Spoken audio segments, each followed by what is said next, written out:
Hello and welcome back to the Napoleonic Wars pod and a Waterloo Day special. We are back to discuss one of the age-old questions. And this is another new feature. We do a lot of new features on this show, but this is a new feature in which we are going to take something that we started in the State of the Union, i.e. us sitting down and having a chat and fiercely disagreeing with one another and sort of hurling digital slaps at one another in a sort of minion-esque fashion, but doing it in relation to historical topics. So today we are going to debate what was the greatest or the most significant turning point of Waterloo. Joining me once again are the riders of the podcalypse that are Josh Redden, Liam Telfer, and Luke Reynolds. Hello, chaps. How you doing? I'm very well. I cannot speak for the others. So serious, Josh. It's like I the don't line's know. been drawn. Everyone's No, eyeballing each other. in fairness, Zach made that whole point at the last State of the Union about how we're not going to banter anymore. And in the fine traditions of the podcast, Liam and I have completely ignored him, and Josh is taking him seriously. Some things never change. Some things Exactly. never change. So should we get on with it? I mean, this is an actual record, like less than 90 seconds, and we are in. The concept for this is dead simple. We are going to each take a different turning point and make the case for it, and then we shall hurl insults at one another once we've all had our say and vociferously disagree, I imagine. I'm going to do 2 rounds on this. We're going to do what we regard as the turning points, and then we're going to look at what propaganda would lead us to think are the turning points and kind of shoot down some of the things that you'll be sitting there thinking, well, these guys are idiots. Why aren't they talking about X? And we'll explain why we're not talking about X. It's almost like we planned this in advance. Well done, guys. We will in fact explain why we're not talking about X by talking about X. Quiet, you. Stop being right. So I'm going to hog the mic. Big shock. Talk about breaking from tradition. With my first contribution to this, and I guess part of the reason why Waterloo is so popular is because almost every phase of the battle feels like a turning point. What if D'Erlon's attack succeeds? What if Ney doesn't waste 2 hours with cavalry charges? What if the Prussians don't arrive when they do? You can take any one of them and spin them into a hyper-dramatic, seat-of-your-pants, do-or-die moment. As is all too often the case with history, though, the reality is, I would argue, just much less sexy. Our regular listeners will know that I've actually said time and time again that Napoleon had already lost Waterloo before the Grand Battery even opened fire. Frankly, his prospects of winning had gone up in smoke before he even sat down to the Marshal's breakfast and started lambasting his subordinates for being cautious of Wellington, the guy who had consistently beaten them. And that doesn't take anything away, and this is an important point to make, from the bravery of the guys who fought on all sides. I'm not taking a sort of Charles Esdale line of suggesting that Waterloo was a glorious irrelevance. But as we often have to remind those who indulge in the Waterloo myths, Wellington only fights at Waterloo because he knows Blucher is coming. He uses that army as bait to draw Napoleon in, knowing that Prussian reinforcements are going to give the Allies the advantage in numbers once they arrive. So if the turning point of Waterloo isn't to be found during the battle itself, we're going to have to trace this further back. We have to go back to the point where Napoleon could have won, that time when he made that last decision, beyond which, frankly, it didn't matter what decisions he made beyond that, because everything that followed became almost inevitable. And the inconvenient truth, I would argue, is this, and this is awkward for, well, kind of like a Waterloo Day release. The way that Napoleon wins at Waterloo is to never fight there in the first place. Because the decision that let Napoleon kind of come and have a go at Mont-Saint-Jean is an admission by Wellington, fundamentally, that he believes his army, combined with Blucher's, is hard enough. Now, there are many points in the campaign, and we'll discuss these tonight, where things could have ended differently. But I'm going to take the turning point as this instance of kind of the point of no return. And for me, that comes on the morning of the 17th of June. This is a moment when Napoleon has the aspirations of his campaign laid before his feet.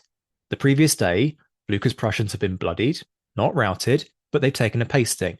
We're talking 16,000 men killed or wounded, and a further 8,000 deserting over the night of the 16th to 17th of June. From a force of 128,000, that's what, 20% casualties-ish? And then that's amplified by the fact that one of the corps isn't even present. So out of the guys engaged, we're talking maybe 25% casualties. That's an absolute pasting. Then consider where Wellington is with his Anglo-Dutch Hanoverian force. They've been held to a bloody stalemate at Quatre Bras. And crucially, Wellington doesn't know that the Prussians have withdrawn. And this was always Napoleon's plan. Hit one army, force it away from the support of its allies, and then encircle and crush each force in turn. It's literally a divide and conquer strategy. So as dawn breaks on the 17th of June, he's achieved that. He's about 8 hours away from annihilating Wellington's army. And that's not hyperbole for a change. And it's not like Wellington, it's not like he doesn't know that Wellington is at Quatre Bras. He's got that intelligence at 7:30 a.m. He also knows that the Prussians are somewhere. Granted, he doesn't know where, and that's quite crucial. The French sort of failed to press the Prussians overnight. Rightly or wrongly, there are cases that can be made on both sides of that. So what does Napoleon do in this scenario? Does he attack with vigor and energy? No. He tours the battlefield. Now, admittedly, he does send a letter to Ney saying, look, if Wellington attacks you, then I'll come and help.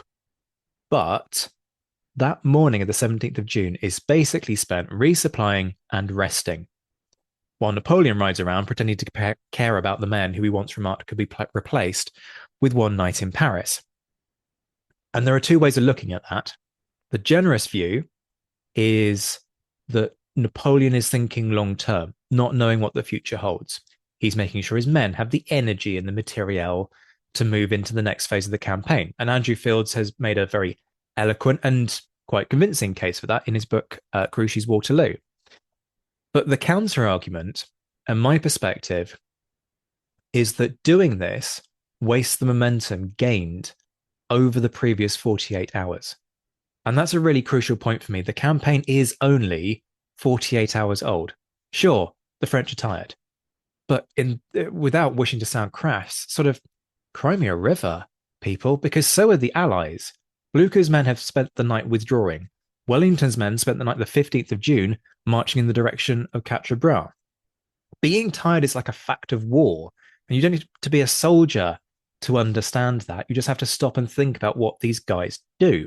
Sleep deprivation ends up being part of how wars work.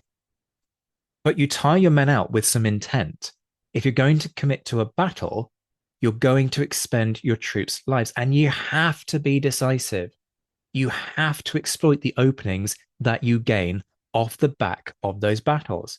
And I know this is sounding very armchair general, and I'd be the first to admit that I have no clue about the realities of being in a conflict zone. And frankly, I have no great desire to be under fire. But you have to consider why Napoleon gained his reputation as the premier military commander of his age. And it was through his ability to use unrelenting aggression when the circumstances merited it.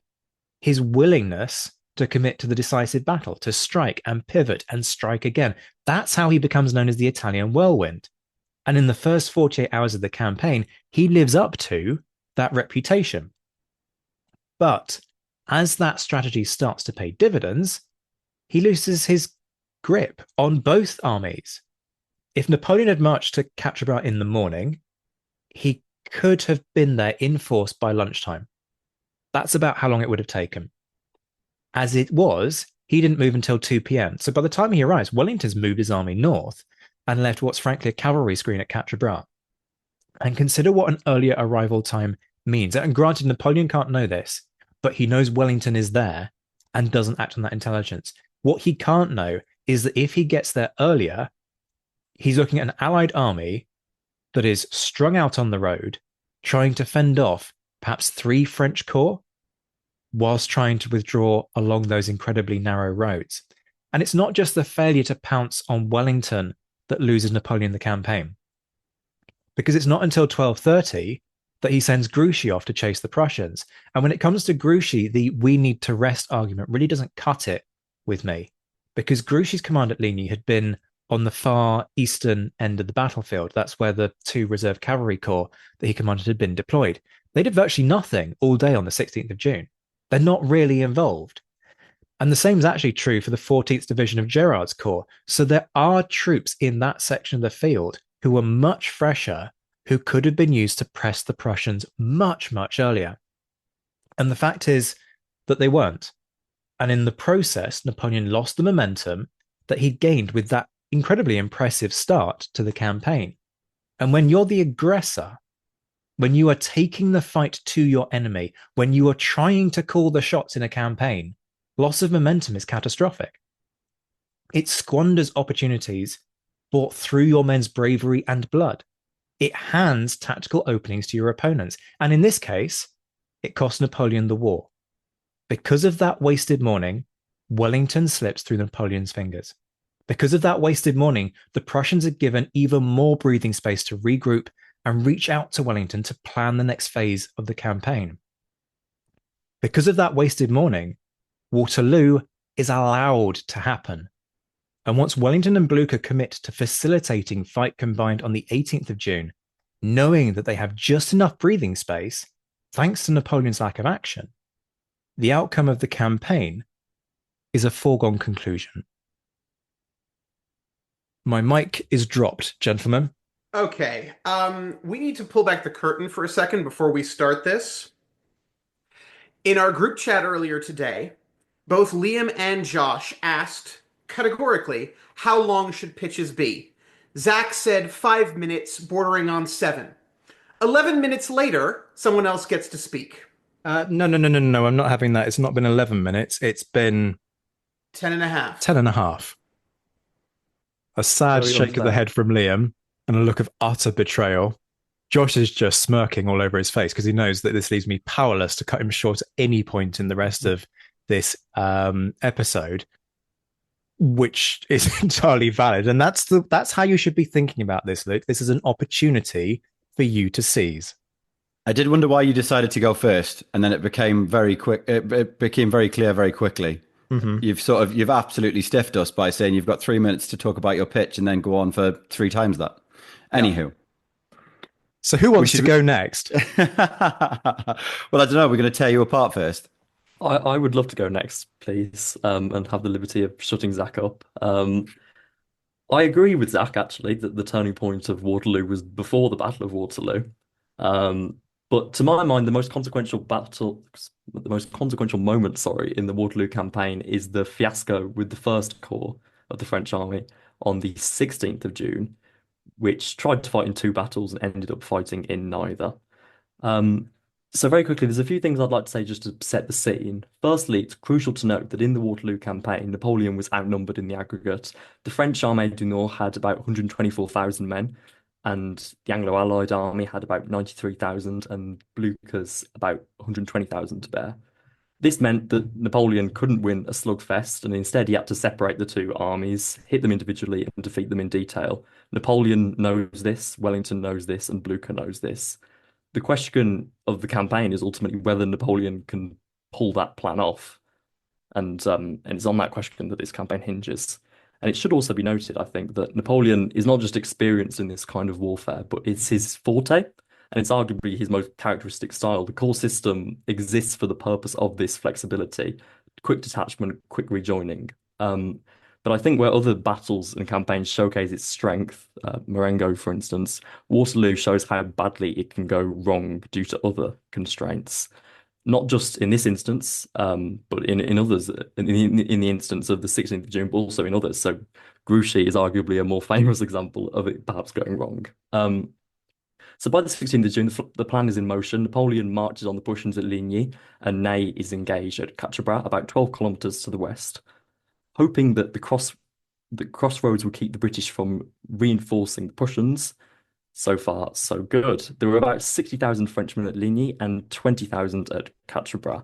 But in the middle of the 2 armies, there is Jean-Baptiste Drouet, Comte d'Erlon, who's the commander of the First Corps, who has about 20,000 infantrymen, 46 guns spread across 4 divisions. So It's about the same as the total French force at Quatre Bras, so it's not insignificant. The corps is sort of in reserve to both, but ends up caught in in a tangle of miscommunication that means that they're not fighting anywhere. So around 1 p.m., as the Battle of Ligny is escalating, Napoleon saw an opportunity to smash Blucher's army on its right. Soult apparently had the initial idea to summon Ney entirely, but after being told that Ney was actually engaged, Napoleon instead sent orders to D'Erlon to march the First Corps to the east and to strike the Prussian army in its rear. If successful, this move would have enveloped the Prussians and maybe even destroyed their army entirely. The orders were expressed on a tiny note, which I quote said, "Make immediately with all your troops for the heights of Saint-Amand and fall on Ligny." I think it's fascinating that such a crucial order was conveyed a, on a note with a dozen words on it. That's actually so vague, I think. The fact that this message is a bit unclear to Delon, I think it gets more significant down the line as well, and it adds to the chaos. So, accordingly, Napoleon told Van Damme reportedly that if Delon arrives, the enemy is lost. Obviously, Napoleon likes hyperbole, but there is some truth to what he's saying. It's not wishful thinking. Blucher's right was vulnerable at the time. Von Zieten, who was the commander of the Prussian right wing, was taking heavy hits. An attack on the rear could have been devastating. So the message d'Erlon was either carried by Bedouin or Faubourg Janssen, depending on which book you read. And interestingly, Napoleon sent another message, just to be sure, carried by a man called Laurent, who's to Ney, explaining why he was ordering D'Erlon away and to avoid a situation where they were both telling D'Erlon different things, because God forbid that happens. But for some reason, and perhaps this is the real turning point if we're about to pin the Battle of Waterloo down to one thing, Laurent does not arrive at Ney until much, much later. He's delayed. Um, so D'Erlon receives the orders from Napoleon about 4 p.m. and he begins to move. His lead division, Durutz, even gets within visual range of the battlefield. Officers at Ligny could see the bayonets and the dust clouds on the horizon. They didn't know who it was, but it was the First Corps. Von Gneisenau would later write that they spotted a strong column approaching from the west, and he did fear they were about to be flanked. D'Erlon was actually arriving in the wrong place thanks to the vague message. He wasn't outflanking the Prussians as much as Napoleon had intended, which kind of added to the chaos because he was just kind of backing onto the French left wing as it was. But at the very moment, it didn't matter anyway, because around 5:30, D'Erlon receives conflicting orders from Ney, who's bogged down at Quatre Bras. Ney sent this message after receiving orders from D'Erlon's messenger, not Napoleon's messenger. So D'Erlon had the foresight to send a message to Ney saying, "Look, I'm going to Ligny," and Ney had received this message and was frankly incandescent. He's livid and he orders D'Erlon back to Quatre Bras. D'Erlon he's got a marshal telling him one thing and an emperor telling him the other, and he decides to obey Ney. His corps performs a 180 and begins marching away from Ligny. Napoleon is left waiting for a hammer blow that never comes, and Ligny is incomplete, famously, as Zach was just alluded to. The Prussians under Blucher managed to retreat in relatively good order despite having been defeated and in the direction of Wavre, and they preserved their army. Napoleon is later said to have explained D'Erlon's corps was everywhere but where it should have been, and that's true. D'Erlon's return to Ney is, of course, fruitless as well, so he arrives late in the evening. Ney had already fought the Allies to a stalemate at Quatre Bras without him, and the First Corps ends the day having marched 20 kilometers, made no attack, fired no shots, and influenced nothing.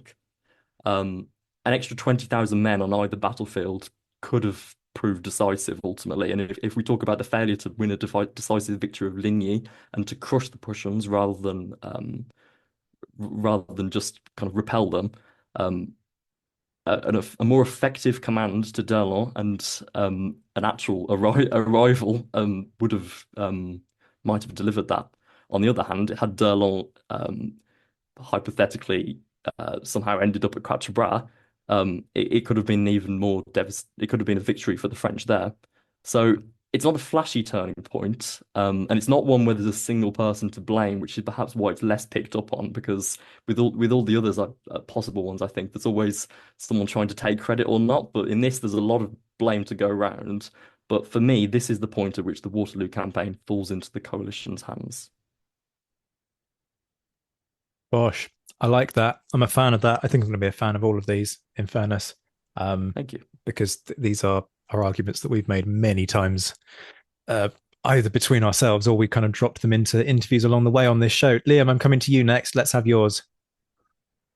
Okay, so I'm going back even slightly further. You won't be surprised to hear that the most important turning point of the Battle of Waterloo that took place on the 18th of June didn't actually take place on the 18th of June. The most important turning point took place on the 15th of June. And it's not only a sort of a time, it's also a person. I would like Major General Jean-Victor de Constant-Rebecque to enter the chat, please. So he is the Chief of Staff to the Prince of Orange. And on the 15th of June, the French and Napoleon's army have crossed the frontier, Charleroi, and they are heading north. Wellington's dithering about a bit, as we've discussed earlier, and he's ordering his troops to concentrate in the west at Nivelles. He's trying to bring his army together there. Now, Constant-Rebecque, he's a little bit tenuous about some of Wellington's decisions, and he sort of anticipates that Marshal Ney could probably seize the crossroads at Quatre Bras unopposed, because there is nobody there apart from a few pickets. So now Rebecque orders Prince Bernhard of Saxe-Weimar and his Dutch-Belgian brigade to occupy Quatre Bras at about 2 o'clock before the French arrive. 2 o'clock in the afternoon, that is. So whether that's a straight up defiance of Wellington orders or a bit of a maybe I didn't quite hear that correctly, it's kind of up to us to decide, I suppose, or it's lost to history. But yeah, with this sort of countermanding of Wellington's orders to reinforce Quatre Bras, and he does it again with another brigade, Bylands Brigade, it smacks that this guy can see it coming. And we'll get on to maybe some of Wellington's inconsistencies, or dare I say incompetencies, further down the line perhaps. But, this guy's really got his finger on the pulse. He's also preempting the French, which, again, Wellington doesn't necessarily seem to do. He's had this march stolen on him. He's looking sort of in the wrong place, Mons, Nivelles, when the French are making a beeline for Brussels in what is pretty much a straight line from the French frontier up to the Belgian capital as it is now. So when the French scouts arrive late on the 15th, they find Allied troops already defending Quatre Bras, right? And Ney halts, and rather than attacking in the dark, he loses time. And, like both Zach and Josh have said, like this initiative, this time is everything. And the minute you start to pause and take your foot off the gas, then your enemy has time to breathe and to reassess and move. Now, Quatre Bras is a strategic linchpin, right? It's sat between where Wellington is and where Blucher's army is. So holding that denied Napoleon the chance to split and destroy the Allied forces in detail. And as Josh said, that's the whole point because of the numbers at play. So by doing this, it completely disrupts Napoleon's plan.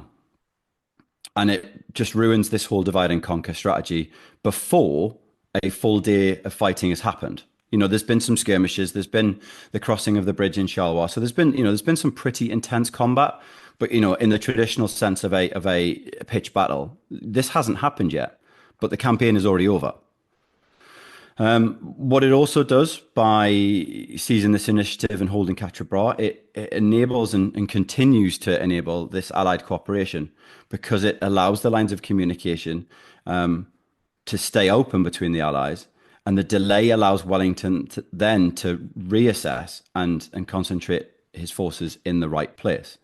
And it does also, in when you think about it, keep Blucher's retreat open if he should need it.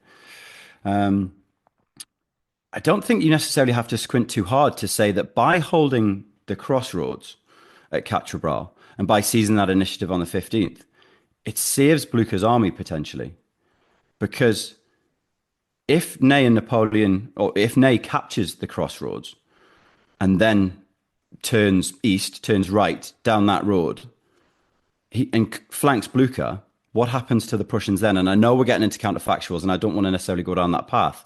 But thinking about that movement, does Rebecque's decision save the Prussians from even worse than happens, at Ligny on the 16th? Does it push them back east? We won't know. So with that in mind, the most important turning point, and I know this is quite short, but I think it speaks for itself. The most important turning point is the 15th of June, and it is Constant Rebec's defiance and foresight, I think, that fundamentally altered and decided the campaign. So Liam gets extra points because even though I wrote the rules and then tore them up, he nonetheless stuck to the rules, and so he gets extra credit for doing so, because the points really matter in this scenario. But at least we know that Liam isn't going away with nil points in British Eurovision Song Contest tradition. Last but by no means least, Bo, the floor's yours. All right, so we've got Zach for the 17th of June. We have Josh for the 16th of June. We have Liam for the 15th of June. We have fundamentally a race to the bottom. And I say, gentlemen, hold my port, because we're going back to 1814. Because it's in 1814 that the Duke of Wellington first scouts the valley of Waterloo. He notices it, he sees the ridge, he notices crucially the reverse ridge, and he goes, this thing bisects the Great Brussels Road. This would be a handy place to fight a defensive battle. And as we all know, the Duke of Wellington hated defensive battles, but occasionally he was forced to fight them. A couple of days before Waterloo, he of course scouts it again, confirms, yes, this is still a damn good position. And fundamentally, that's what's going on here. Because if you read any of the histories of the Battle of Waterloo, if you take a superb tour of the Battle of Waterloo offered by Zach White or Graham Callister, what is hammered home to you again and again and again is how many times this battle was on a knife edge. As Zach very clearly said in his overly long pitch at the beginning, right? There are so many times that this battle can go either way. In about 6 out of 7 of those cases, Wellington's ass is saved by the terrain.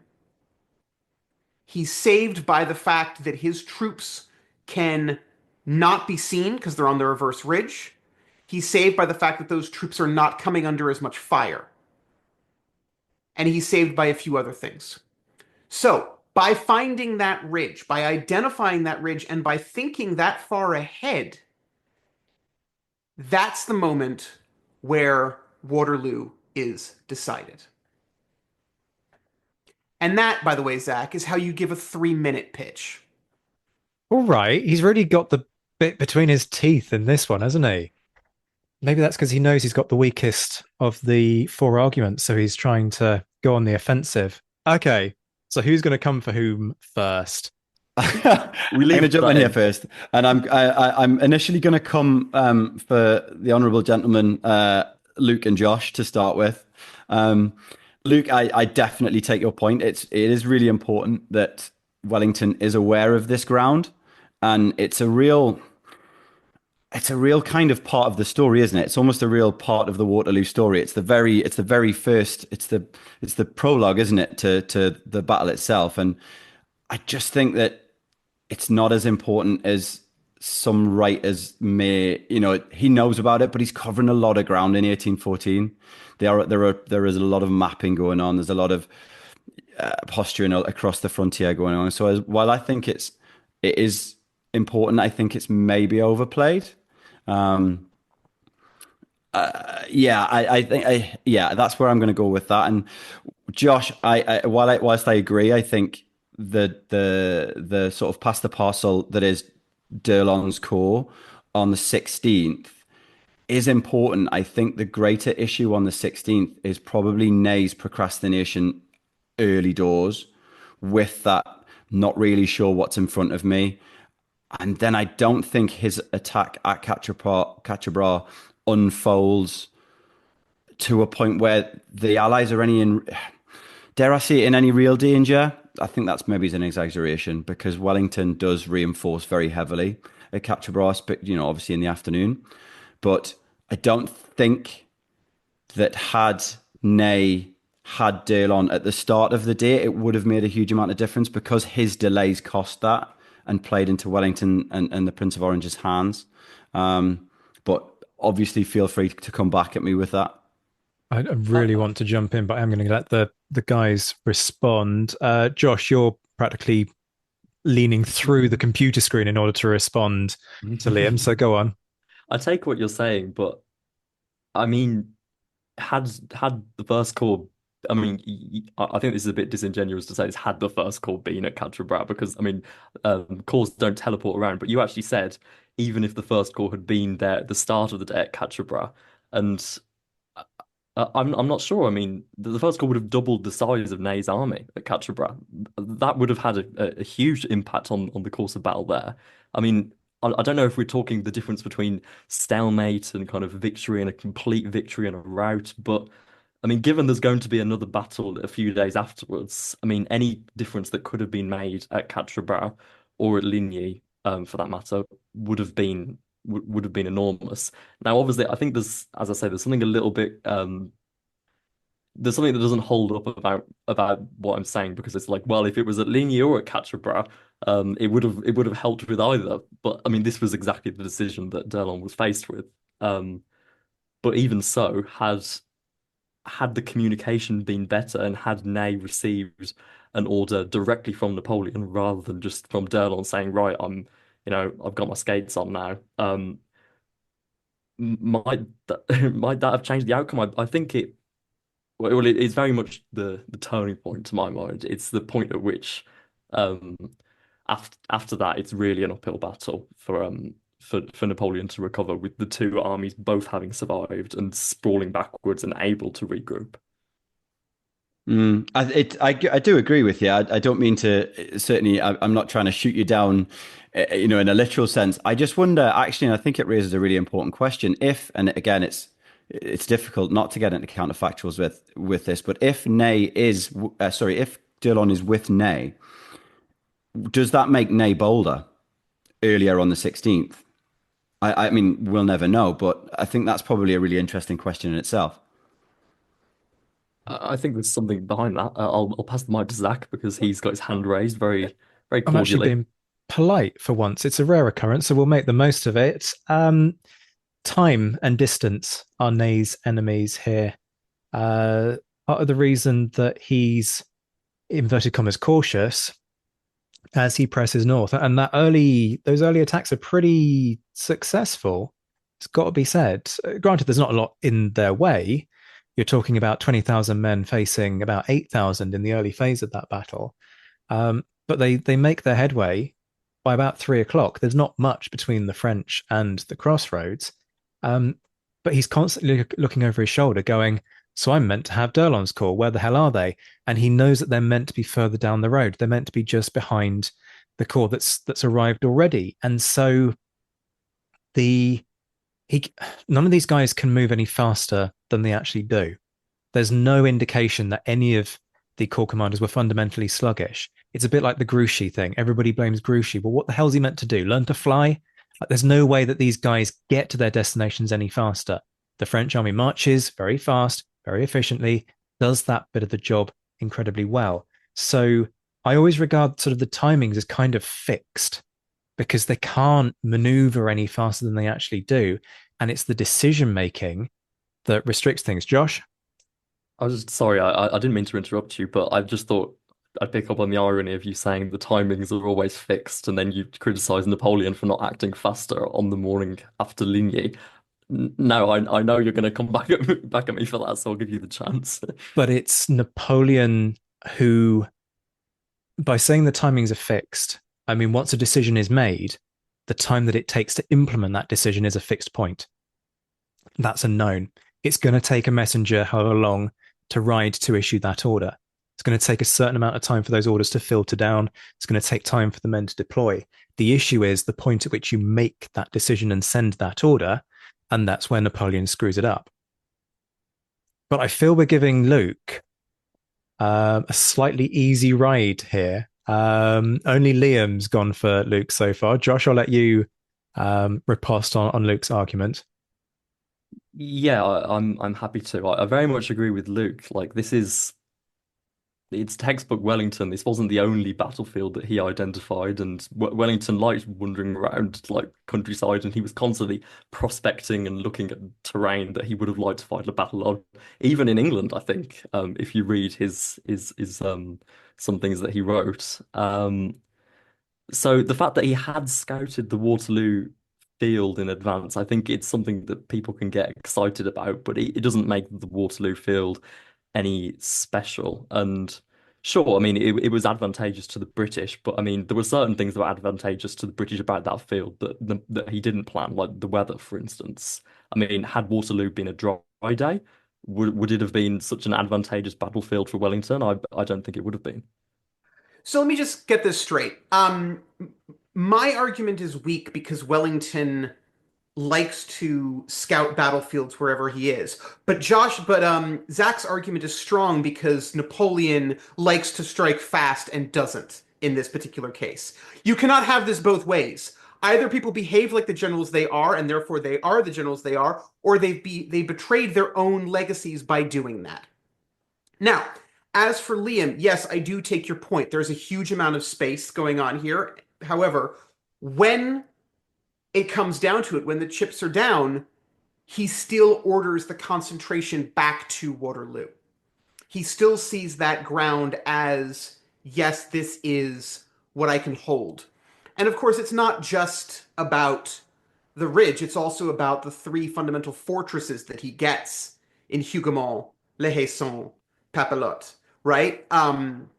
He's got those there too, so he's got everything going on. I take your point, Josh, but I reject the idea of he's scouted a lot of battlefields, and therefore in seeing this one and choosing it, it's not a good choice or it's not a good moment. Like, that doesn't make any sense to me. See, I'm with Josh on this. Josh, I mean the riposte is Of course directly you are, because it suits me and it suits my line of Exactly. reasoning, of course. Exactly. But Josh, I'll let you riposte, and then I'll back you up. I'll be your reinforcements, except that I won't like disappear into the ether like Thurlon does. Well, more generally though, I think if as I say, if I can address your point more generally, the victory, I think it does a sort of an injustice to Waterloo, say the victory was only because of the terrain, or at least the victory hinged on the terrain, because there were so many other things going on. I mean, Wellington couldn't have like held the reverse slope forever. It would have only done so much, and by the end of the day at Waterloo, the cracks were not just showing, but like they were gaping.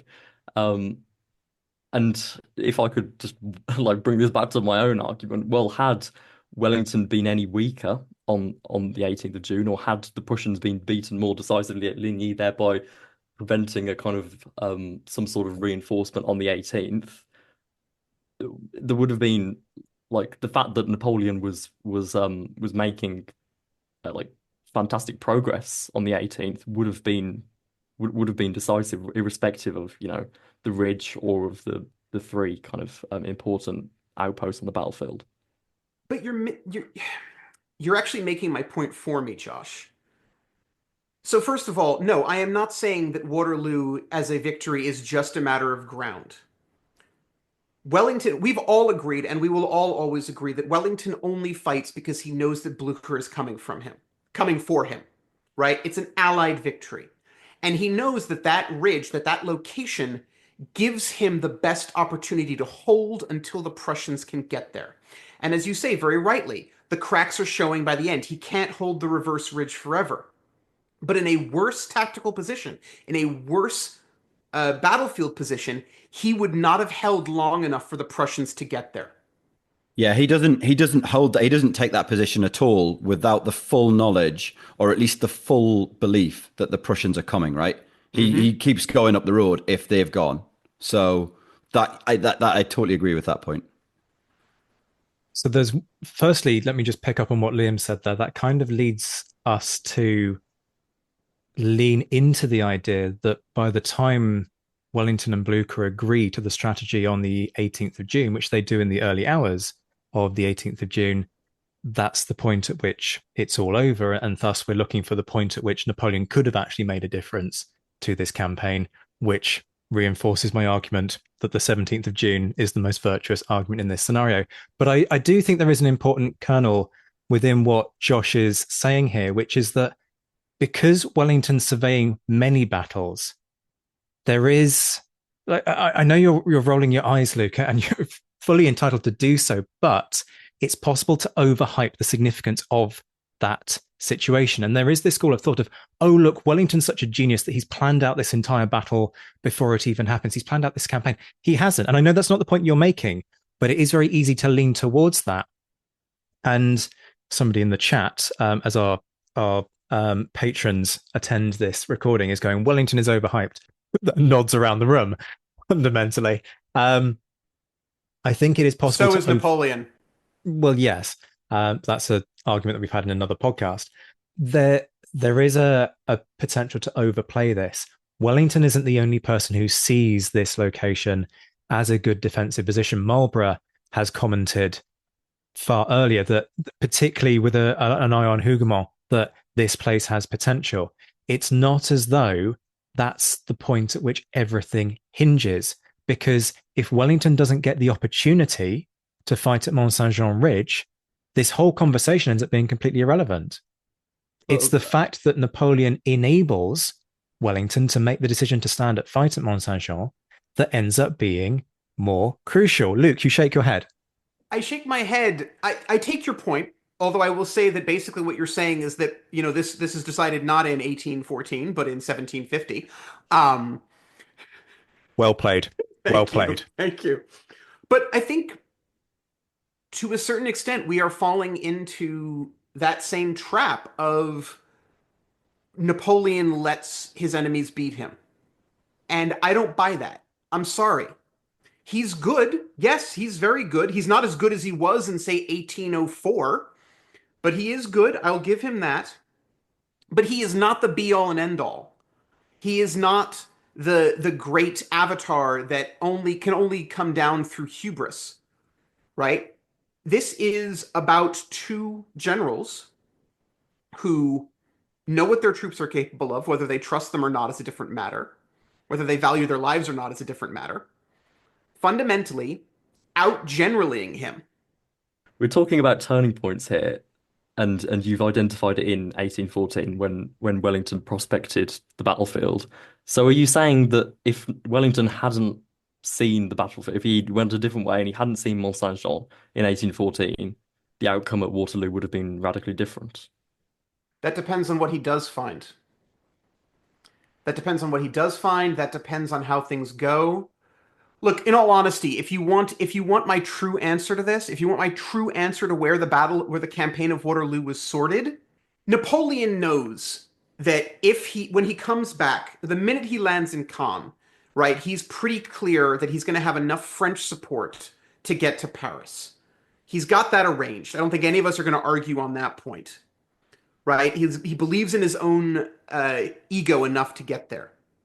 But he also knows that if he sits in Paris, and this is the entire reason why the Waterloo campaign happens, every single country in Europe is coming for him. And while he thinks he can out-general Wellington, and he thinks he can out-general Blücher, and on his best day, he probably can out-general both of them, he cannot out-general the British, the Prussians, the Austrians, and the Russians all coming together, especially because if they're smart, they won't all come at the same place. It is 1815 when the Quadruple Alliance is formed in the position that it is known. Although obviously it's not really codified until after Waterloo in a way to stop Napoleon from coming back a third time. But it's the nascent Quadruple Alliance I'll go with here that Napoleon is facing, that really does guarantee, because you can be the greatest general in the world. What's the famous phrase that Napoleon on a battlefield is worth an entire corps by himself? Great. The Russians can field another 10.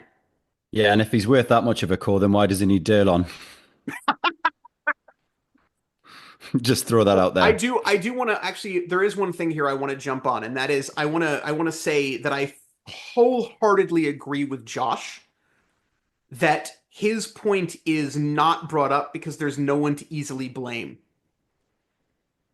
because a lot of the history of Waterloo or La Belle Alliance or Mont-Saint-Jean is written and is sort of shaped by Napoleon's own views of it and who he's going to blame.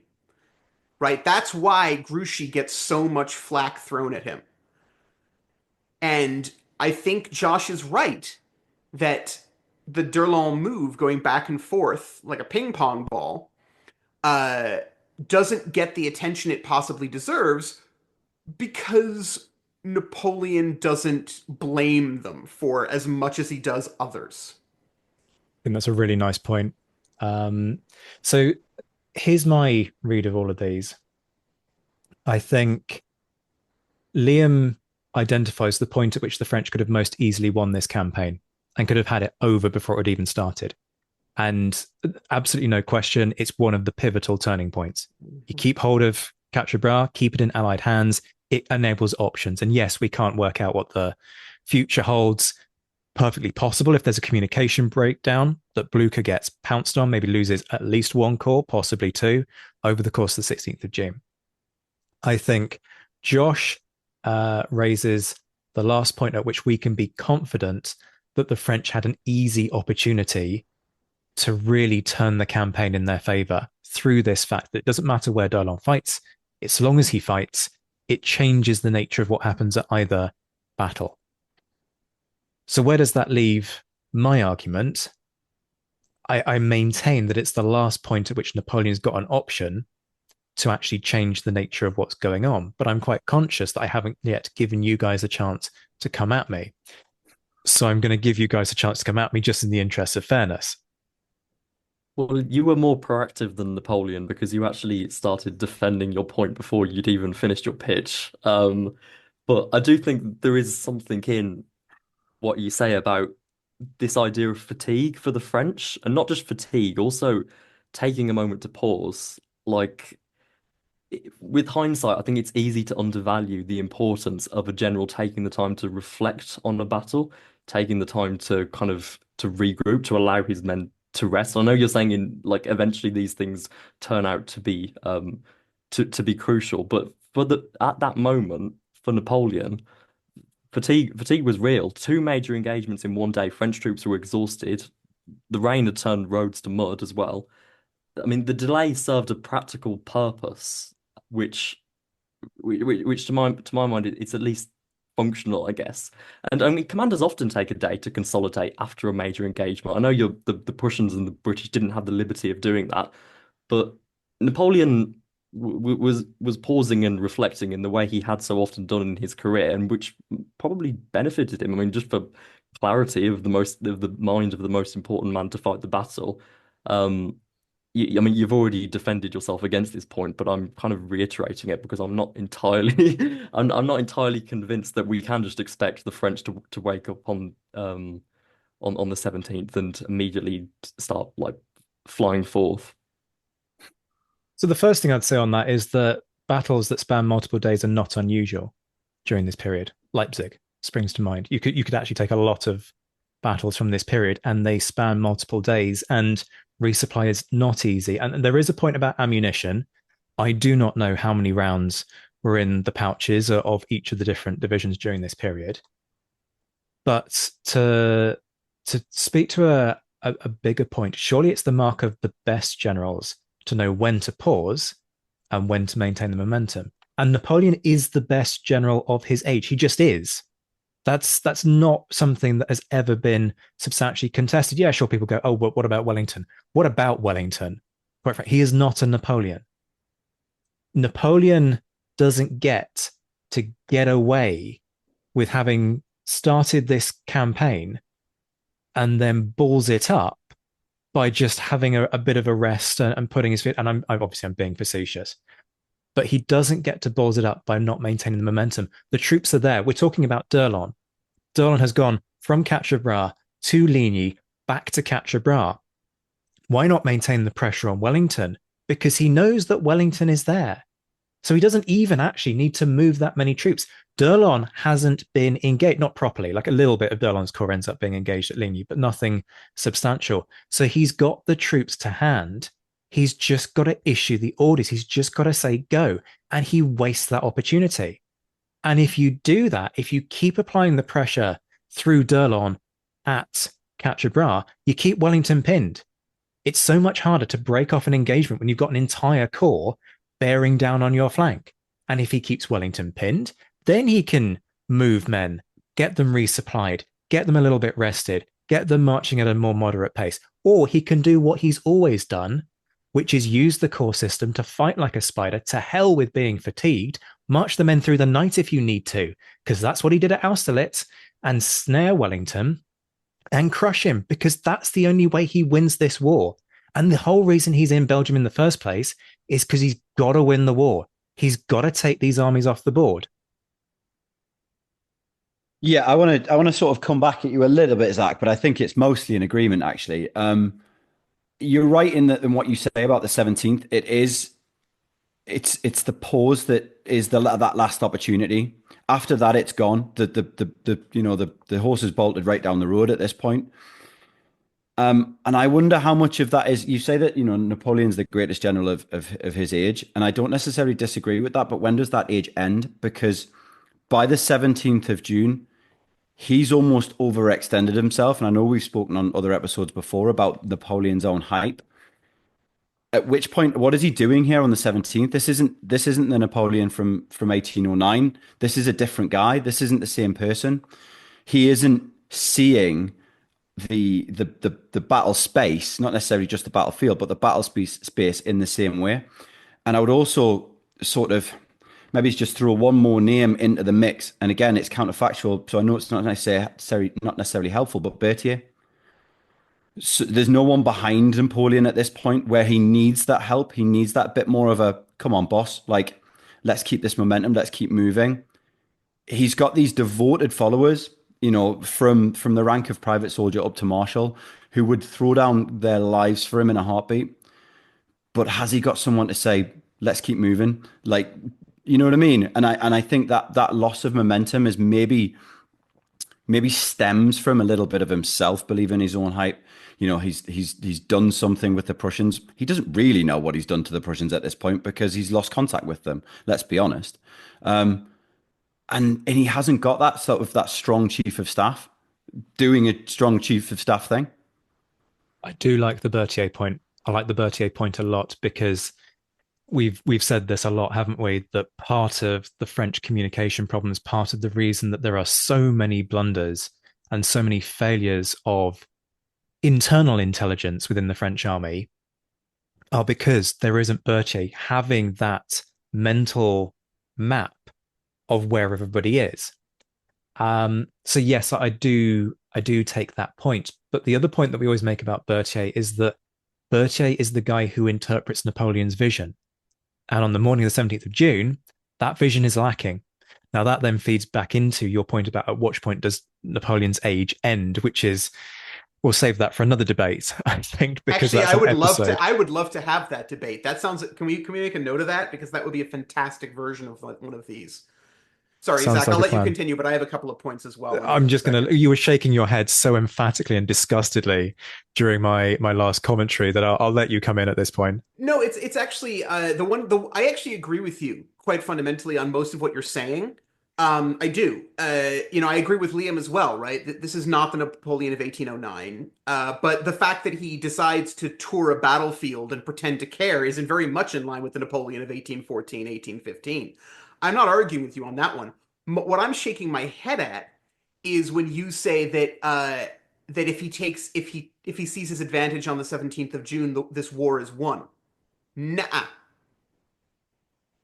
So I would say that that's taking a good point and taking it too far. So I would agree with you that the war is not necessarily won. You said war. Battle I'll give you, but war, you said war. Okay, so apologies, misspeak there. The campaign.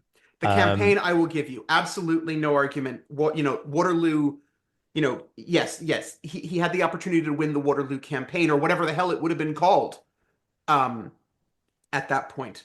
I think we've all missed a trick here, frankly, in that none of us are arguing that the Waterloo Campaign. The major turning point was the 1st of June 1815 when Berthier dies, either by his own hand or someone else's. Yeah, it's exactly That's what I thought when Liam said yeah, it. that would have been a fun argument.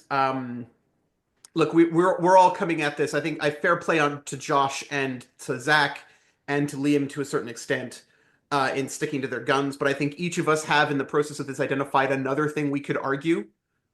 Liam could argue very easily that it's Berthier's death, so could Zach. I could very easily argue that it's the birth of a quadruple alliance that really signs this deal. So fair play to those who are sticking to your guns. This is, for the record, by the way, for all those who are curious, this is what academics do. They start out with an argument, they find enough evidence, they talk to enough people, and the argument comes out very, very different by the end of it.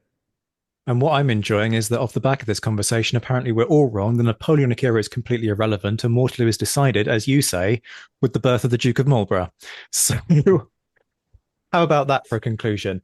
Liam has drawn us towards honourable mentions, and with an eye on the time, we're going to go there. So mine was fundamentally, so the idea about honourable mentions was much more about the propaganda element and what has propaganda led us to think is the key, and why is that not necessarily the case. So I am going to seize upon the charge of the Union and Household Heavy Cavalry Brigades, and I'm going to blame this somewhat unfairly, but at least partially on Liam. Can you shut up? As I was saying before I was rudely interrupted, I am going to blame this partially, perhaps a little unfairly, on Lady Butler for being too good at painting. So if you haven't seen it already, The Charge of the Scots Greys is one of the most incredible pieces of painting to ever depict a scene from conflict, in my opinion.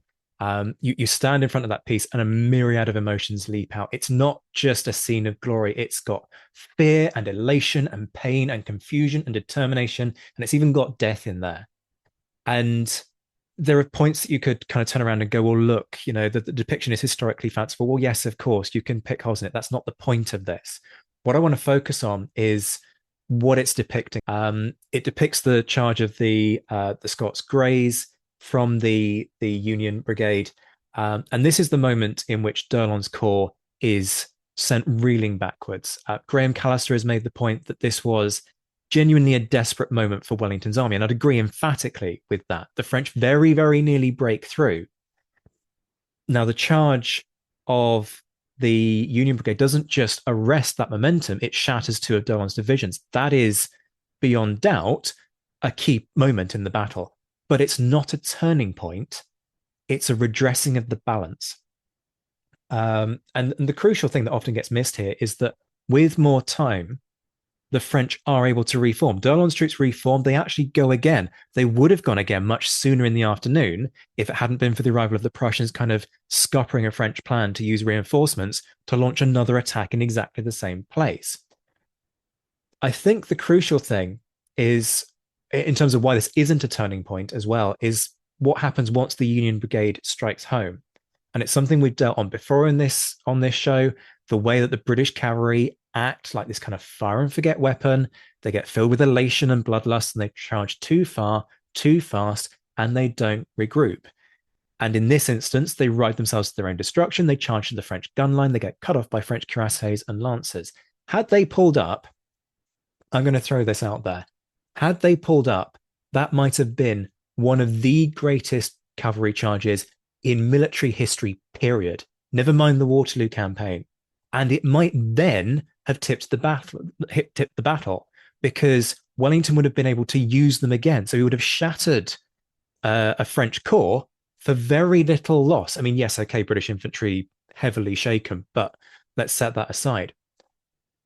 I think, and you're welcome to disagree with me on this, folks, because I am overstretching a little bit here, but I think that the reality is that because all this charge achieves is a reprieve for the Allies, it's only stopping the first French attack. There are plenty of other points where the French come close to fracturing the Allied line. Josh has spoken about this.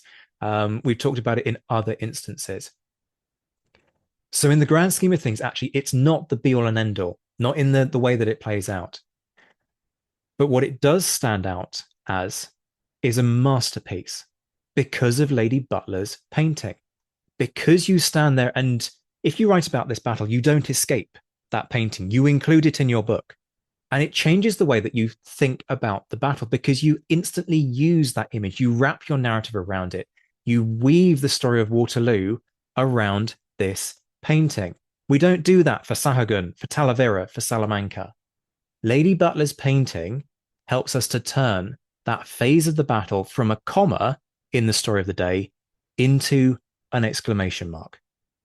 That changes the way in which we think about the battle, and it blows that particular moment way out of proportion. And I do love the way that Luke was practically itching to heckle me before I'd even finished my pitch. Well, no, actually, what I was itching for was just when you said it was overextended. I really just, my brain just went like the Union Brigade. I just want to. I'm actually entirely with you in your argument, Zach. Dr. Memory is with you on this painting. Like, this is no surprise, right? A couple of things worth pointing out. Butler's Scotland Forever is exhibited in 1881. It is painted closer to John Singer Sargent's Gassed, the very famous painting of the gassed soldiers blinded in World War I that's in the Imperial War Museum, than it is to Turner's The Field of Waterloo, right? So we're talking about an entirely different generation. I'm 100% with you, Zach. All of this is in support of you. I also do want to say, just from a fun perspective, that the public first sees that painting at the Egyptian Hall in Piccadilly, which is also where they saw Napoleon's carriage when it was first exhibited in London. It's where London was first introduced to Cyborn's model of Waterloo. So there is a fine pedigree there. I also do want to agree with you fundamentally that it changed. If anyone writes about the battlefield, it changes it, right? And for that, just think about how many books you've seen that use that painting as its cover. Sorry, I will let the others speak, but I just had to. I have a sneaking suspicion that I'm going to help everyone on this one, being Dr. Memory and this being propaganda season. I mean, it's probably the reason why you suggested we do a propaganda round. Do you know what, Luke? I'm going to stay with you actually and leave the mic on you. Let's hear yours. All right, so mine sadly does not have a great piece of art attached to it, but it is one that is, again, and I think this illustrates a lot of what we're seeing in the chat from our patrons, which of course does not get included in this podcast. But there's been a lot of back and forth about how much Wellington shapes the memory of Waterloo and shapes the image of Waterloo. And I would agree with that, but I would also put it even further, and I would say that it's the British in general. Someone really should write a book on that. And mine is another example of that, and it's sort of one of the examples of that, and that is the thin red line breaking the Imperial Guard. It is a moment that is quite rightly held up as a defining moment in the regiments that were in that moment, right? That's where the Grenadier Guards get their Busbies from. It's important to those regiments, but it is not the moment. It's not the moment that wins the battle. The Prussians are already on the field by that point, doing a lot of damage to the French back end. To put it in a family safe speak. But crucially, I think the reason, and I want to talk about this, the reason that it's so overwhelmingly pushed beyond its importance is because of that whole controversy of whether the 52nd wheels out of line and takes them in the flank, and that great moment of heroism and all of that, helped, of course, by Bernard Cornwell's Gallows Thief, where he talks about it. Very effectively, I might add. It's a beautifully written passage. But really, what makes this egregious in my book is something that Zach has written entire articles about, which is which is the canard that the French break when they see the Guard fail. That old chestnut that the immortals have broken and therefore no one can stand against these titans, which is a wonderfully British way of looking at the British Army. And therefore the French collapse. As has been demonstrated over and over again, 75% of the battlefield cannot see what the Imperial Guard is doing, whether they are moving through, whether they are breaking. No one can hear a damn thing. That moment is significant. It's not, it's not a useless moment, right? Had the Guard succeeded there, Wellington would have been in a very much worse position.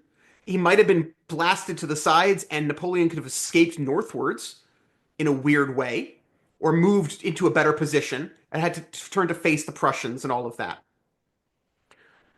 It's certainly significant for the Guards regiments, both on the British and the French side, but it is not the moment that wins the battle.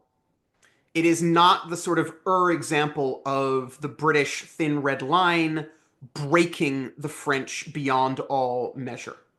Yeah, I think we're going to have a lot of love for each other on these.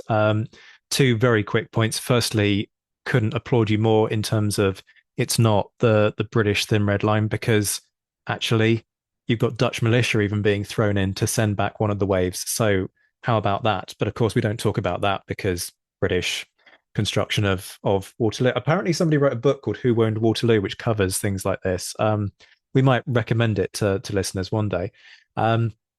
I also do recommend Alan Forrest's Waterloo in the Great Battle series by Oxford, which does a very good job on this as well. The other piece of just very small trivia that I always enjoy dropping into this is, like, we call them the Grenadier Guards because they face Napoleon's Grenadiers at Waterloo, except they don't face Napoleon's Grenadiers. They face the Chasseurs. They should be the Chasseurs Guards. And I've never met somebody from the Guards to know what they would make of me mentioning that to them, but I suspect it would be quite curt and Germanic in the response that I'd get. Let's put it that way. All right, Liam, let me get yours. So I'm going to sort of take both your points actually, and I do agree with you both. And this sort of, I think, imagery and almost the physical manifestation of that really plays into my hands, and that's the British propaganda that plays into the legend that is Hougoumont. British accounts, I think, of Hougoumont really elevate it almost to some sort of like mythical place that's almost separate from Waterloo. It's it's that battle within a battle that people talk about. And even Wellington himself purportedly said that the success of the battle turned upon the closing of the gates at Hougoumont. Did it? I'm not really sure. I think another part that plays into this is, I think it was, I can't remember his name. It was a corporal, and he was named the bravest of the brave, the bravest person at Waterloo that day, which again just ties Hougoumont and elevates it even more. And to bring some of that imagery in, you've got Robert Gibbs's 1903, the closing of the gates, which again puts the guardsmen, these embattled guardsmen slamming the gates in the face of the French. Elevates them to that sort of godlike status. And that really plays into the hands of Victorian Britain and that idea of, we don't want to necessarily start opening the nationalist kind of worms and that kind of projection of power, but it really plays into that. And you'll really like this, I think, Luke, but the exhibitions in commemoration of Waterloo and the way that Hougoumont is just ingrained into our national memory. It's literally the bricks and mortar that hold all of this commemoration together. And it's almost central in that the display of British triumph. And I say that tongue in cheek because, like I said, we always bang the drum that this is absolutely an Allied victory and not a British victory. But Hougoumont almost embodies that. And this is coming from someone who's based almost 2 years of my life solid research on how important Hougoumont is in terms of the battle itself. But it kind of just gets this self-contained environment of British heroism that I don't think you necessarily see anywhere else on the battlefield. To a certain point you do with the squares, I guess, and with the repulse of the guard, but this is literally self-contained with a big brick wall around it. And it is, I think, exaggerated quite heavily. I want to sort of cover this real quick, but it's this myth of this handful of plucky guardsmen against the hordes of the French, which isn't what happened. There was a lot of British troops, and I can't remember the numbers off the top of my head, but almost probably 10,000 soldiers on each side at certain points in the day that are sort of back and forth. So it's not this plucky guardsman sort of stronghold that I think that Britain has built it up to be.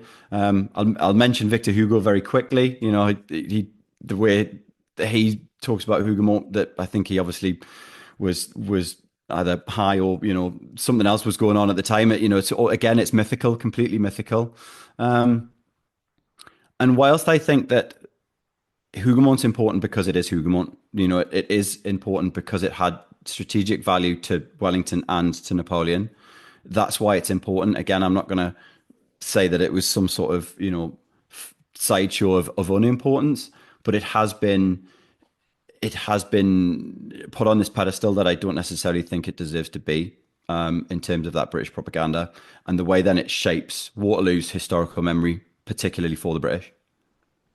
I think this is best summed up by the monument that was put in place for the bicentennial in Hougoumont, the British monument, which is a beautiful statue. Don't get me wrong, of the two soldiers pushing against the marble doors or the granite doors.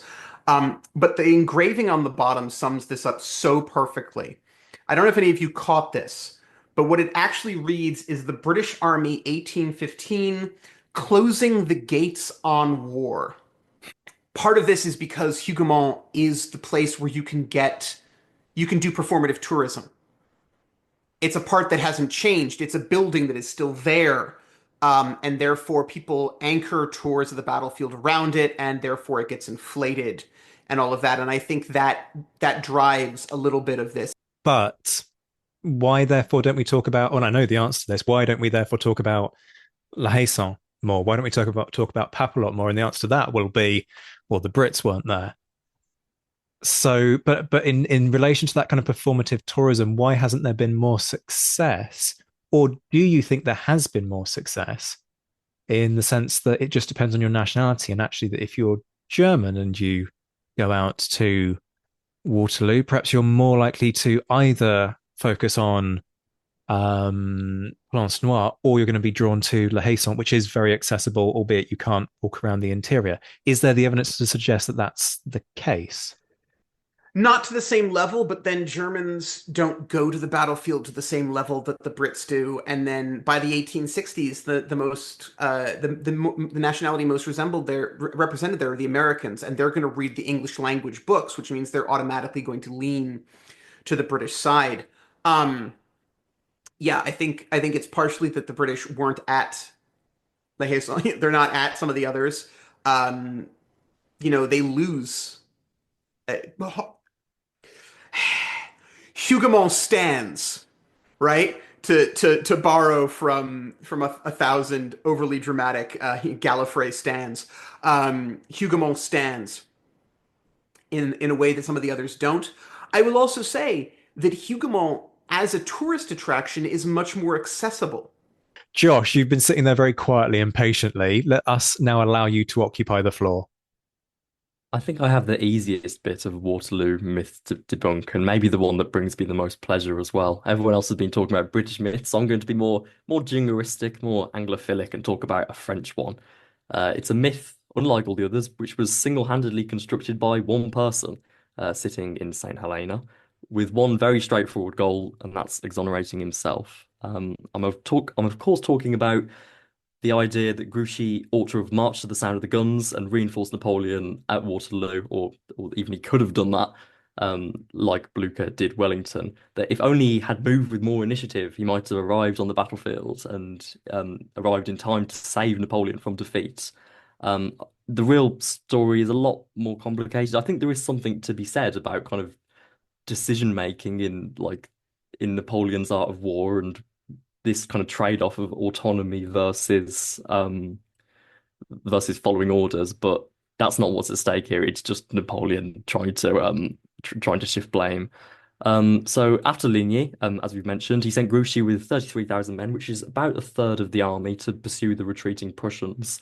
His goal was to prevent Blucher from rejoining Wellington, which seems reasonable. I mean, it was a tall order for Grushi, but the whole campaign was based on keeping the Allies separated. So Grushi was told explicitly to follow and harass the Prussians, specifically the corps under Thielmann, which was the rearmost corps of Blucher, so it was the only one he could have accessed. And that's what Grushi did. He reached Gembloux on the 17th and Wavre on the 18th, and as far as he could tell, he was doing exactly what he was meant to do. Um, this little phrase, "march to the sound of the guns." People love to quote Napoleon's supposed advice, but it was Napoleon's word against Napoleon's, really, because his written orders on the 17th told Grouchy to pursue the Prussians and stay in contact with them. Grouchy heard guns to his west, but he had no idea of knowing what that meant, and all he had to go off was Napoleon telling him to follow the Prussians. He wasn't told to break away and independently find the main battle. If Napoleon wanted that, he could have written it down. Even when Grushi did hear gunfire, he did consult his staff, and to be fair, Gerard did suggest marching towards the sound of the guns, but Grushi declined. He was keeping to his orders, and he also considered that if he left Wavre, the Prussians might slip away completely and reinforce Wellington without resistance. He was keeping them in his eye line. He was keeping Thielmann in his eye line, which was, of course, the back end of the Prussians. You could argue he lacked initiative, but blindly obeying orders was sort of what marshals were trained to do under Napoleon. Often that was the case. So, I mean, when marshals had shown initiative in the past, Napoleon had berated them. So, to mind, I think of Ney, perhaps in much of the 1812 campaign when he was getting a bit ahead of himself, or Bernadotte at Auerstadt, both of whom got bollockings from Napoleon. There's another issue here as well, which I think is that there's a question of whether Grouchy could have even made it to Waterloo if he did change direction, because the roads were so terrible after a night of heavy rain. It would have been across difficult terrain, and it was a river valley, so it was even wetter. And his men were already tired, as we've talked so much about kind of fatigue, but his men were already tired from marching and skirmishing. And all of this is on top of the fact that Waterloo was already well underway by midday. So the Prussian Fourth Corps under Bülow began attacking on Napoleon's right around 4 p.m. So Grouchy would have had to have pulled off an incredible march under fire to be effective. So I think when we remember all this, we can remember these are the considerations that Grouchy has when and we still have the slip of paper telling him what to do. And so Grushi did engage the Prussians at Wavre, and he fought Thielmann there, and he did tie down around, I think it was the best part of 20,000 Prussians who might have otherwise reached Waterloo even earlier. So, I mean, there's even an even further argument here. I'm not sure how true this is, but like, had Grushi broken off and gone and head towards Waterloo, he would have lost sight of Thielmann as well. So why the blame? I mean, I'm sure most people know this, but after Waterloo, someone had to take the fall. Napoleon needed a scapegoat, and Grushi, I think, was quite convenient. Grushi was a new marshal because he was only promoted a few days before Ligny, and he lacked kind of the prestige, I suppose, of some of the other marshals. Even then, I don't think that would have stopped Napoleon from having a go at any of them. But Napoleon, even on St. Helena, did admit that Grouchy had obeyed his orders, just perhaps too literally. And it's as I say, it's a subject of debate, really, because there is this question of command versus autonomy. But given all the information that Grouchy had, it's a complete myth, I think, to say he's the reason that Napoleon lost at Waterloo. As I think we've all identified, the real causes of the defeat lie in the bigger picture. I thought you were going to turn that around just at the end there to kind of make the case for your earlier pitch. Big fan of this. Yeah, and while we're at it, can we just say that Waterloo was not lost because Napoleon had piles either? Yes, that's another one to throw out there. We ain't got time to get into that, but yes, I once got into a very detailed debate with somebody who said, "Well, I've seen no evidence that Napoleon had piles at Waterloo. Like, where is the paintings? Where are the photographic evidence?" And we're like, "What? If you can't bring your intellect to this discussion, then please just No, but it is systematic of an entire portion of Napoleonic history disappearing up Napoleon's arse. Now that is fighting talk. I'm a big fan of your pitch, Josh. Frankly, my opinion is that if Grushi had marched to the sound of the guns, then he should have been shot for disobedience of orders. Napoleon had told him what to do. Find the Prussians, keep your sword in Blucher's back. And I think the best indication of exactly what you're saying about losing sight of Thielmann is the fact that Thielmann's men were on the cusp of moving out of Wavre and following the other three corps when Grouchy's men start to press them, and so therefore they have to commit to standing and fighting. And actually, who wins the Battle of Wavre? Grouchy. So the French only emphatically win two battles during this campaign, and Grouchy is responsible for one of them. It's Grouchy who is able to extract his corps and is able to form the nucleus of French forces in northern France that gives the Allies cause for pause when they then move south and start invading France. So Grouchy is the one who really should come out of the Waterloo campaign, arguably smelling of roses, because he's taken his orders, he's done them correctly, he's extracted his forces, he's acquitted himself honorably, he's done what he was meant to do. Can't really say that about many of the others, but because of the Napoleonic propaganda, he ends up being the one that everybody blames. Yeah. Follow my orders. Wait, not like that.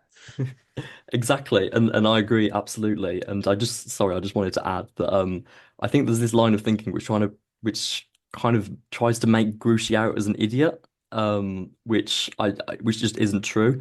In Waterloo Live, you did an interview with Rachel Stark, which I think is newly on YouTube at the time of recording, and she kind of rubbishes this idea that Grouchy was incompetent or whatever. He was the only person of all of Napoleon's officers who weren't already marshals. He was the only one to be made a marshal in 1815 in the Restoration. So Napoleon saw something in him, and Grouchy had had a decent career up until that point. It's not like he was some blundering idiot. I think that is much more a product of Napoleon. And then, to be fair, I should say the Waterloo film from the 70s as well, which doesn't paint him in a very positive light. Yeah, a big thing about eating strawberries rather than doing his job as a general. Liam, let me give you the final word. I think these have all been brilliant, and I think Josh is absolutely right. I think you've nailed it there, Josh. It is probably one of the biggest myths, right, of the whole thing, of the whole piece. And I would massively agree that the 1970 film has a lot to answer for on that score. I mean, don't get me wrong, I still think it's a fantastic piece of cinema. If nothing else, it gets people thinking about and reading about the period, but it does paint Grouchy into that sort of did the ring, sort of indecisive corner, as it were. So I think that's a brilliant, really brilliant point to bring up at the end there. We've ended in harmony, having spent the first hour of this trying to knock 10 bells out of each other whilst also sort of slightly secretly agreeing with one another that we're all making great points. Such is the nature of arguing with your mates on a podcast, but it's been a great way to spend an evening. I hope you've enjoyed our offering to you on this Waterloo Day. Folks, this has been the Napoleonic Wars Pod. We will be back very soon. Did you enjoy this episode? Be sure to subscribe so that you can find your way back to us. If you want to stay up to date with all the latest news, sign up to our mailing list. The link is in the description. And don't forget that you can enjoy early access, exclusive episodes, online courses, and much more on Patreon. The link is in the description. And if you're looking for personalized merch for the Napoleonic nerd in your life, drop us a line on social media and we can design something for you. Shout outs to our patrons who, at the time of recording in early June 2025, were in the mentioned in dispatches tier: Brendan Teeling, Beatrice de Graaf, Lynn Dawson, Jim Deary, Josh Keeney, Colin Fieldhouse, Jim Getz, Jeff Maple, Robin Brasher, Indiana Fats, Stephen Gillen, Hugh Brennan, Alistair Campbell-Grieve, Andy Meakin, Mark Anscombe, Rob Coughlin, Bruins Girl, Noah Fink, Miles Reedy, Nick Overland, Graham Goodwin, Chris Pramas, Anthony Gumbel, Anonymous American, James Fluick, Natasha Hobday, Rod Schwager, Chris Kimball, Gary Dennis, Ted Andrews, Richard Anderson, Arthur Forgy, Sam Moore, Wyatt Pollock, Joe Ayres, Darla Vincent, Peter Findlay, Giovanni, Steve Gillen, Jean-Baptiste Van Merlen, Daniel Friedman, Neil Reed, Jonathan Willett, Wojciech Stefanovic, Simon Weathers, and Zach Johnson. The Admirals, Ian Harding, John Haynes, Mike Guest, Rachel Stark, Mark Duckers, David Preece, Graham Callister, Sean Sullivan, Stephen Ashworth, Reto the Sci-Fi Fan, Tim Day, Jason Morn, and Tim Pritchard. The Chiefs of Staff, David Maxwell and Adam Coslin, the Marshals, Ryan Diamond and JC Kaiser, and the Legion of Scholars, Kate Wilcombe, Clemens Beman, Dan Hazelwood, and Bob Burnham, not forgetting in the Crown Yourself tier, Emperor of the First French Empire Todd Campbell, and Duke of Wellington Laird Campbell.